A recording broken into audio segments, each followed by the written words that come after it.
اعوذ باللہ من الشیطان الرجیم بسم اللہ الرحمن الرحیم۔ حضرت عبداللہ بن عباس رضی اللہ عنہ اس جلیل القدر صحابی رسول نے صحبت و قرابت اور علم و تقویٰ کے فضائل ان کے وجود میں یکجا ہو گئے تھے۔ اگر ان کی ولادت میں تھوڑی سی بھی تاخیر ہوئی ہوتی تو وہ رسول صلی اللہ علیہ وسلم کی صحبت کے شرف سے محروم رہ گئے ہوتے۔ وہ رسول صلی اللہ علیہ وسلم کے برادر عمزاد، امت محمدیہ کے زبردست عالم اور اس کے علم کے بحر ذاخر تھے۔ وہ دن کو روزہ رکھتے، رات بارگاہ خدا بندی میں قیام قعود اور رکوع و سجود میں گزارتے، سحر تک توبہ یا استغفار میں مشغول رہتے اور خشیت الہی سے بکثرت گریہ زاری کرتے رہتے، یہاں تک کہ کثرت گریہ سے ان کے رخساروں پر اشکوں کے نشانات نمایاں تھے۔ یہ صحابی ہیں حضرت عبداللہ بن عباس رضی اللہ عنہ، امت کے ربانی، کتاب اللہ کے عالم، اس کے معنی سے آگاہ، اس کی تہ میں اترنے والے اور اس کے رموز و اسرار و حقائق و غوامض کو اچھی طرح سمجھنے والے۔ اس کے علاوہ انہوں نے عام مسلمانوں کے استفادے کے لیے نبی کریم صلی اللہ علیہ وسلم سے 1660 حدیثیں بھی روایت کی ہیں، جن کو امام بخاری اور امام مسلم رحمۃ اللہ علیہ نے شاہین میں شامل کیا ہے۔ ولادت کے بعد ان کی والدہ ان کو رسول صلی اللہ علیہ وسلم کی خدمت میں لے گئی اور آپ صلی اللہ علیہ وسلم نے اپنا لعاب مبارک ان کے حلق میں ڈالا۔ اس طرح سب سے پہلی چیز جو ان کے منہ میں رہ گئی وہ رسول صلی اللہ علیہ وسلم کا لعاب مبارک تھا، اور اس کے ساتھ ہی حکمت و پرہیزگاری بھی ان کے اندر داخل ہو گئی۔ خانوادہ بنی ہاشم کے اس نونہال نے جب سن شعور کی سرحد میں قدم رکھا اور ہوش و خرد کی آنکھیں کھولیں تو خود کو رسول صلی اللہ علیہ وسلم کی صحبت میں پایا، اور اس نے اس طرح لازم پکڑ لیا جیسے انسان کی دو آنکھیں ہمیشہ ایک دوسرے کے ساتھ رہتی ہیں۔ جب رسول صلی اللہ علیہ وسلم وضو کا ارادہ کرتے تو یہ ان کے لیے وضو کا پانی لاتا۔ جب آپ صلی اللہ علیہ وسلم نماز کے لیے کھڑے ہوتے تو یہ آپ صلی اللہ علیہ وسلم کے پیچھے نماز پڑھتا، اور جب آپ صلی اللہ علیہ وسلم سفر پر روانہ ہوتے تو یہ سواری پر آپ صلی اللہ علیہ وسلم کے پیچھے بیٹھتا، غرض سائے کی طرح ہر وقت آپ کے ساتھ لگا رہتا اور اس کے ساتھ ہوتا اس کا قلب بیدار، اس کا ذہن صافی اور اس کا غیر معمولی حافظہ، جس کے سامنے عصر حاضر کے تمام آلات ضبط اندراز ہیچ ہے۔ حضرت عبداللہ کا بیان ہے کہ ایک بار رسول صلی اللہ علیہ وسلم نے وضو کا ارادہ فرمایا، میں نے جھٹ پٹ پانی کا انتظام کر دیا۔ آپ صلی اللہ علیہ وسلم بہت خوش ہوئے، اور جب آپ صلی اللہ علیہ وسلم نے نماز کا قصد فرمایا تو مجھے اپنی بغل میں کھڑا ہونے کا اشارہ کیا، لیکن میں آپ صلی اللہ علیہ وسلم کی بغل میں کھڑا ہونے کے بجائے پیچھے کھڑا ہوا۔ نماز ختم کر کے آپ صلی اللہ علیہ وسلم نے میری طرف رخ کرتے ہوئے فرمایا، عبداللہ تم میرے برابر کیوں نہیں کھڑے ہوئے؟ اے اللہ کے رسول، میں نے بڑے ادب سے جواب دیا، آپ کی شخصیت میری نظر میں اس سے بہت بلند و برتر ہے کہ میں آپ کے برابر میں کھڑا ہوتا۔ میرا یہ جواب سن کر آپ نے اپنے ہاتھوں کو آسمان کی طرف اٹھاتے ہوئے دعا فرمائی، خدایا اسے حکمت و بصیرت عطا فرما، اور اللہ تعالیٰ نے اپنے نبی کی اس دعا کو شرف قبولیت سے نوازا، اور حضرت عبداللہ بن عباس رضی اللہ کو ایسی حکمت و بصیرت عطا فرمائی جس کے ذریعے وہ بڑے بڑے حکماں اور ارباب فہم و بصیرت سے فائق و ممتاز ہو گئے۔ یقیناً آپ ان کی حکمت و دانائی کی ایک جھلک دیکھنا پسند کریں گے۔ جب حضرت معاویہ بن ابی سفیان رضی اللہ عنہما سے اختلاف کے موقع پر حضرت علی رضی اللہ عنہ کے کچھ حامیوں نے ان سے علیحدگی اختیار کر لی اور ان کا ساتھ چھوڑ کر الگ ہو گئے تو حضرت عبداللہ بن عباس رضی اللہ عنہ نے ان سے کہا، امیر المومنین، اگر آپ اجازت دیں تو میں ان لوگوں کے پاس جا کر اس معاملے میں ان سے گفتگو کروں، مجھے اندیشہ ہے کہیں وہ تم کو کوئی نقصان نہ پہنچا دے۔ حضرت علی رضی اللہ نے جواب دیا، خدا نے چاہا تو اس طرح کی کوئی بات نہیں ہوگی۔ انہوں نے اطمینان سے کہا۔ پھر وہ ان کے پاس پہنچے۔ وہ لوگ بڑے عابد و زاہد اور نہایت عبادت گزار تھے۔ انہوں نے ان سے پہلے ان سے زیادہ عبادت و ریاضت میں مشغول رہنے والے لوگ نہیں دیکھے تھے۔ خوارج نے ان کا پراتفاق خیر مقدم کیا اور تشریف آوری کا سبب دریافت کیا، اور جب حضرت ابن عباس رضی اللہ نے بتایا کہ میں آپ لوگوں سے گفتگو کرنے آیا ہوں تو ان میں سے بعض لوگوں نے کہا کہ ان سے گفتگو نہ کرو، لیکن باقی لوگوں نے کہا کہ فرمائیے، ہم آپ کی باتیں سننے کے لیے تیار ہیں۔ تب حضرت ابن عباس رضی اللہ نے فرمایا، یہ بتائیے کہ آپ لوگ رسول صلی اللہ علیہ وسلم کی ابن عم، ان کے داماد اور سب سے پہلے ایمان لانے والے شخص حضرت علی رضی اللہ سے کس بات پر ناراض ہیں؟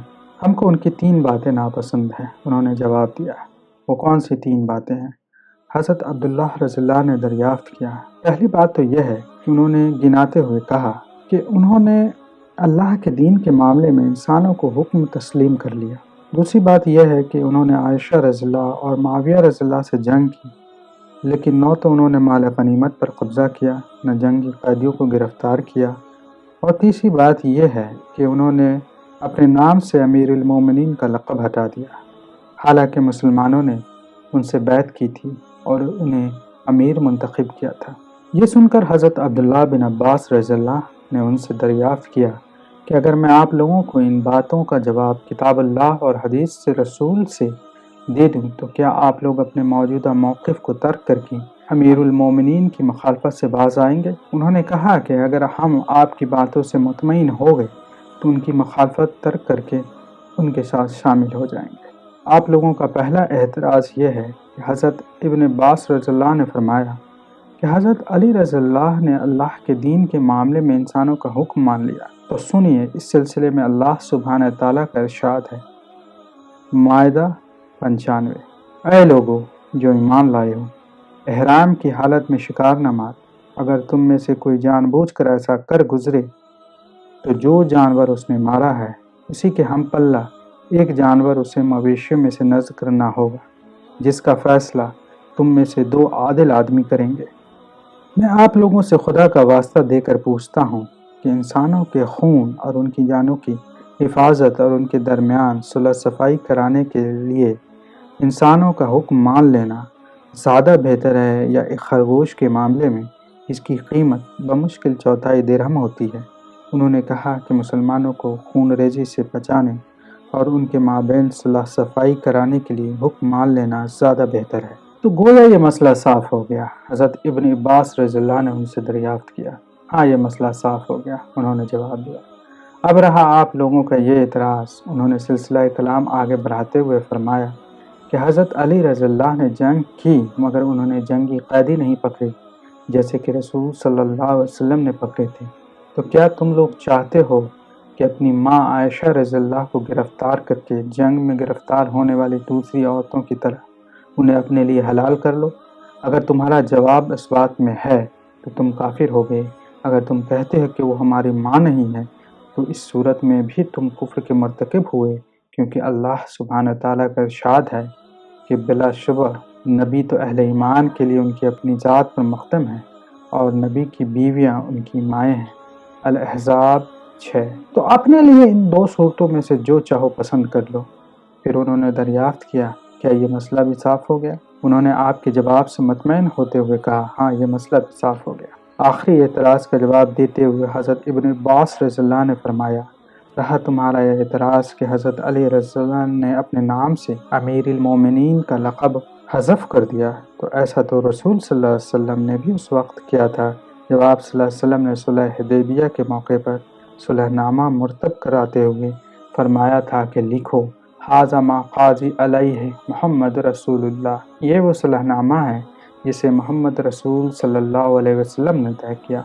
تو قریش کے نمائندے نے اعتراض اٹھاتے ہوئے کہا کہ اگر ہم کو یہ تسلیم ہوتا کہ آپ اللہ کے رسول ہیں تو نہ ہم آپ کو بیت اللہ سے روکتے، نہ کبھی آپ سے قتال کرتے۔ آپ محمد رسول اللہ صلی اللہ علیہ وسلم کی جگہ محمد بن عبداللہ لکھوائی۔ تو آپ صلی اللہ علیہ وسلم نے یہ کہتے ہوئے ان کا یہ ناجائز مطالبہ تسلیم کر لیا کہ خدا کی قسم میں اللہ کا رسول ہوں، بھلے یہ تم میری تکذیب کرو۔ اپنی بات کو مکمل کرتے ہوئے جب حضرت عبداللہ بن عباس رضی اللہ نے ان سے پوچھا کہ کیا تمہارے اس اعتراض کا بھی تشفی بخش جواب مل گیا، تو انہوں نے مطمئن ہوتے ہوئے کہا کہ ہاں، ہم کو پورے طور پر اطمینان حاصل ہو گیا۔ اس ملاقات اور حضرت ابن عباس رضی اللہ کی پرزور دلیل اور حکمت و بشیرت سے بھرپور اس گفتگو کا نتیجہ یہ نکلا کہ ان میں سے 20,000 افراد حضرت علی رضی اللہ کی طرف واپس آ گئے۔ البتہ 4000 آدمیوں نے حضرت علی رضی اللہ سے انا و دشمنی کا حق و انصاف سے اعراض کی بنا پر اپنے پچھلے موقف پہ اڑے رہنا پسند کیا۔ حضرت عبداللہ بن عباس رضی اللہ عنہ اپنی کمسنی اور نوعمری کے باوجود حصول علم کے ہر طریقے کو اختیار کیا اور اس راہ میں انتہائی جافشانی اور انتھک محنت سے کام لیا۔ وہ رسول صلی اللہ علیہ وسلم کے چشمِ شافت سے آپ صلی اللہ علیہ وسلم کی زندگی بھر سیراب ہوتے رہے۔ آپ صلی اللہ علیہ وسلم کے وصال کے بعد وہ باقی ماندہ علماء صحابہ رضی اللہ کی طرف متوجہ ہوئے اور ان سے بھرپور استفادہ کیا۔ وہ اپنے شوق علم کا حال بیان کرتے ہوئے فرماتے ہیں کہ جب کسی صحابی کے متعلق مجھے معلوم ہوتا ہے کہ ان کے پاس رسول صلی اللہ علیہ وسلم کی کوئی حدیث ہے تو میں قیلولہ کے وقت دوپہر میں ان کے دروازے پر پہنچ جاتا اور اپنی چادر کو سرہانے رکھ کر ان کے گھر کی چوکھٹ کے پاس لیٹ جاتا۔ اس وقت دوپہر کی تیز اور گرم ہوائیں بہت سا گرد و غبار اڑا کر میرے اوپر ڈال دیتی۔ حالانکہ اگر میں ان کے گھر کے اندر داخل ہونے کی اجازت مانگتا تو مجھے اس کی اجازت مل جاتی، لیکن میں ایسا اس لیے کرتا تھا کہ ان کی طبیعت مجھ سے خوش ہو جائے۔ جب وہ صحابی گھر سے نکلتے اور مجھے اس حالت میں دیکھتے تو کہتے، ابن ام رسول، یہاں اطلاع بھجوا دی ہوتی، میں خود حاضر ہو جاتا، لیکن میں ان کو جواب دیتا، میں آپ کی خدمت میں حاضر ہونے کا زیادہ حقدار ہوں، کیونکہ حصول علم کے لیے صاحب علم کے پاس جایا جاتا ہے، صاحب علم خود طالب علم کے پاس نہیں جایا کرتے۔ پھر میں ان سے حدیث پوچھتا، وہ طلب علم میں جس طرح خاکساری و تواضع سے پیش آتے ہیں، میں اسی طرح اہل علم و فضل کی قدر و عزت بھی کرتے تھے۔ یہ ہیں کاتب وحی اور قضاء، فقہ، قرات اور فرائض میں اہل مدینہ کے سب سے بڑے عالم حضرت زید بن ثابت رضی اللہ عنہ اپنے گھوڑے پر سوار ہونے کا ارادہ کرتے ہیں تو وہی ہاشمی نوجوان عبداللہ بن عباس رضی اللہ ان کے سامنے ان کی رکاب تھام کر اور ان کے گھوڑے کی لگام پکڑ کر یوں کھڑا ہو جاتا ہے جیسے کوئی غلام اپنے آقا کے سامنے کھڑا ہوتا ہے۔ حضرت زید بن ثابت رضی اللہ عنہ سے کہتے ہیں، اے اللہ کے رسول کے ابن ام، رکاب اور لگام چھوڑ دیجئے، مگر وہ جواب دیتے ہیں کہ اس طرح آپ کو اپنے علماء کا ادب و احترام کرنے کا حکم دیا گیا ہے۔ حضرت زید رضی اللہ ان سے کہتے ہیں کہ ذرا آپ مجھے اپنا ہاتھ دکھائیے، اور جب حضرت ابن عباس اپنا ہاتھ دکھاتے تو وہ جھک کر اسے چومتے ہوئے کہتے ہیں، اور ہمیں اپنے نبی صلی اللہ علیہ وسلم کے اہل بیت کے ساتھ اس طرح تکریم و تعظیم کے ساتھ پیش آنے کی حکم دیا گیا ہے۔ وہ طلب علم کی راہ میں اپنی سعی پیہم کے نتیجے میں مسلسل آگے بڑھتے رہے، یہاں تک کہ وہ علم کے اپنے اونچے مقام پر پہنچ گئے جس نے بڑے بڑے اہل علم کو حیرت زدہ کر دیا۔ حضرت مسروق بن اسدہ، جن کا شمار کبار تابعین میں ہوتا ہے، ابن عباس رضی اللہ کے متعلق فرماتے ہیں کہ جب میں ابن عباس رضی اللہ کو دیکھتا تو کہتا یہ سب سے خوبصورت شخص ہے، جب وہ بولتے تو کہتا یہ سب سے فصیح ہے، اور جب حدیث بیان کرتے تو کہتا ہے کہ یہ سب سے زبردست عالم ہے۔ حضرت ابن عباس رضی اللہ جب ان تمام مطلوبہ علوم کی تحصیل سے فارغ ہو گئے جنہیں وہ حاصل کرنا چاہتے تھے تو وہ ایک معلم بن گئے اور ان کا مکان مسلمانوں کے لیے ایک یونیورسٹی کی حیثیت اختیار کر گیا۔ جی ہاں، ان کا مکان ہر اس معنی میں یونیورسٹی بن گیا ہے جس معنی میں آج یہ لفظ بولا جاتا ہے۔ البتہ جامعہ ابن عباس اور ہماری ان جامعات میں یہ فرق ہے کہ آج کی یونیورسٹیوں میں دسیوں نہیں سینکڑوں اساتذہ ہوتے ہیں، جبکہ جامعہ ابن عباس کی ساری ذمہ داریاں تنہا ایک استاد کے کندھوں پر تھی اور وہ خود ابن عباس رضی اللہ عنہ تھے۔ ان کے ایک شاگرد کا بیان ہے کہ میں نے ابن عباس رضی اللہ کی ایک ایسی علمی مجلس دیکھی ہے کہ اگر اس پر قریش کے تمام لوگ فخر کریں تو ان کا فخر کرنا بزا ہوگا۔ میں نے دیکھا کہ ابن عباس رضی اللہ کے گھر کی طرف جانے والے سارے راستوں میں لوگوں کا اس قدر ازدحام ہے کہ وہ راستے دوسرے آنے جانے والوں کے لیے مسدود ہو گئے۔ میں نے اندر جا کر ان سے لوگوں کے ان کے دروازے پر جمع ہونے کا حال بتایا تو انہوں نے فرمایا کہ وضو کے لیے پانی رکھو۔ میں نے حکم کی، فوراً تعمیل کی۔ انہوں نے وضو کیا اور اپنی نشست گاہ پر بیٹھتے ہوئے فرمایا کہ جاؤ اور جا کر لوگوں سے کہو کہ جو شخص قرآن اور اس کے الفاظ کے متعلق کچھ پوچھنا چاہتا ہے وہ اندر آ جائیں۔ میں نے باہر نکل کر یہ اعلان کر دیا اور لوگ بڑی تعداد میں اندر آ گئے، یہاں تک کہ پورا مکان اور کمرہ ان سے بھر گیا۔ ان میں سے جس نے بھی جو بھی سوال کیا انہوں نے اس کے سوال کا اطمینان بخش جواب دیا، بلکہ اس کے سوال کے علاوہ انہوں نے مزید بہت سی باتیں بھی بتائیں۔ پھر ان سے کہا کہ اب اپنے دوسرے بھائیوں کے لیے راستہ صاف کر دو۔ یہ سن کر وہ لوگ باہر نکل گئے۔ پھر انہوں نے مجھے حکم دیا کہ باہر جا کر لوگوں سے کہو کہ جو شخص قرآن کی تفسیر اور اس کی تعویل سے متعلق کوئی سوال کرنا چاہتا ہے وہ اندر آ جائے۔ میں نے باہر نکل کر یہ اعلان کیا اور لوگ بڑی تعداد میں اندر آ گئے اور پورا مکان اور کمرہ بھر گیا۔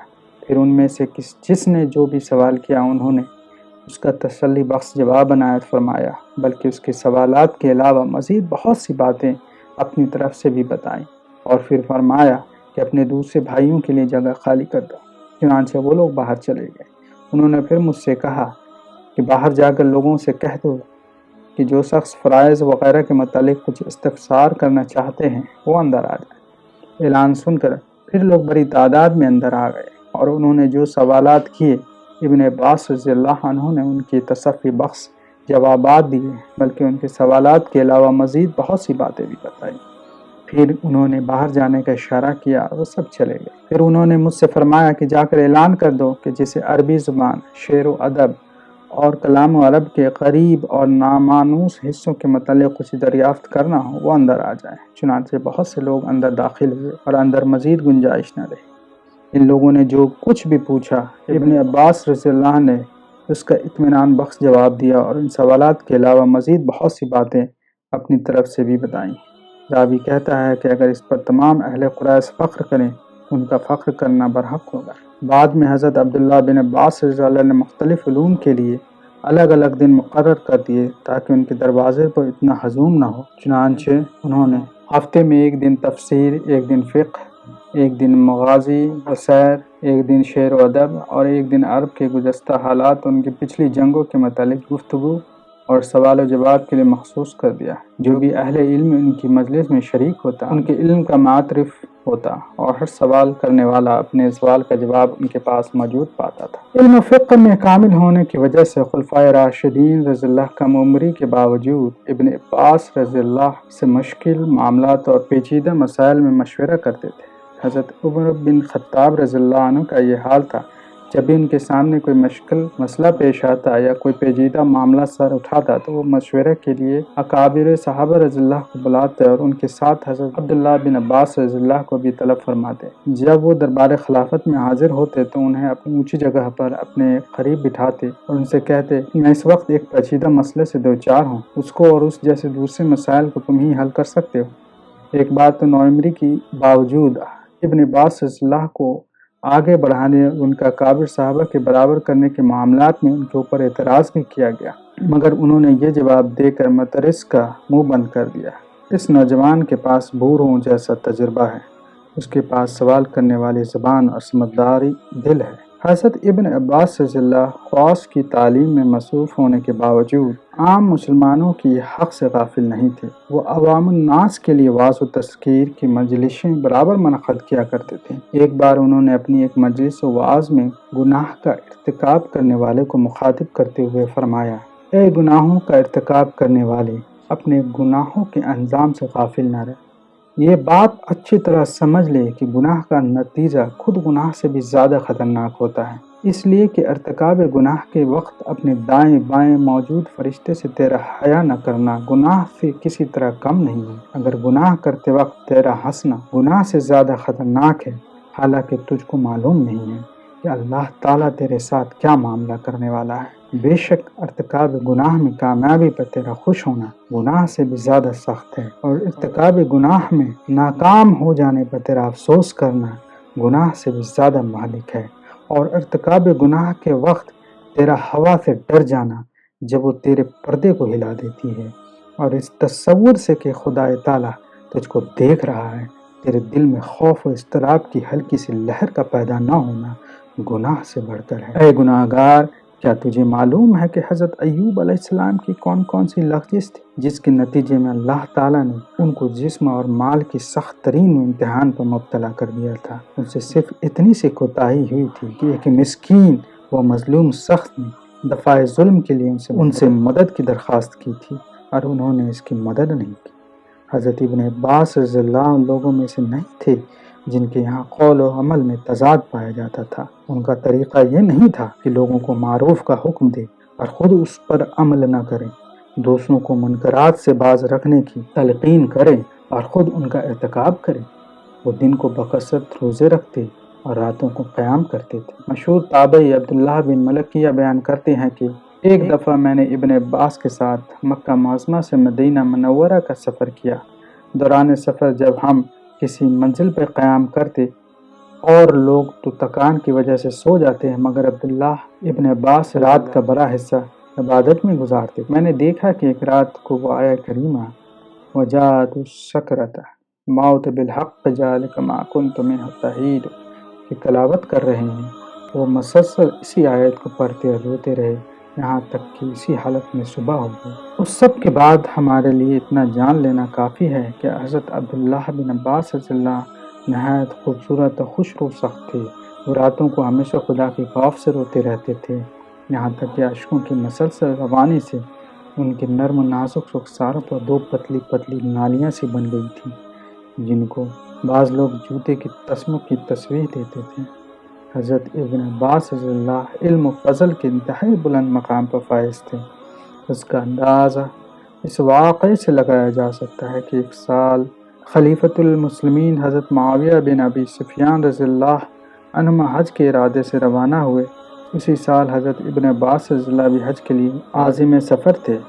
اس زمانے میں ان کے پاس کوئی حکومتی عہدہ نہیں تھا۔ اس وقت حضرت معاویہ رضی اللہ کے ظلم ارباب حکومت پر مشتمل ایک ہجوم چل رہا تھا اور ایک مجمع حضرت ابن عباس رضی اللہ کے ساتھ چل رہا تھا جو طالبان علم پر مشتمل تھا، اور حضرت ابن عباس کا جلوس حضرت معاویہ رضی اللہ کے جلوس سے بڑا تھا۔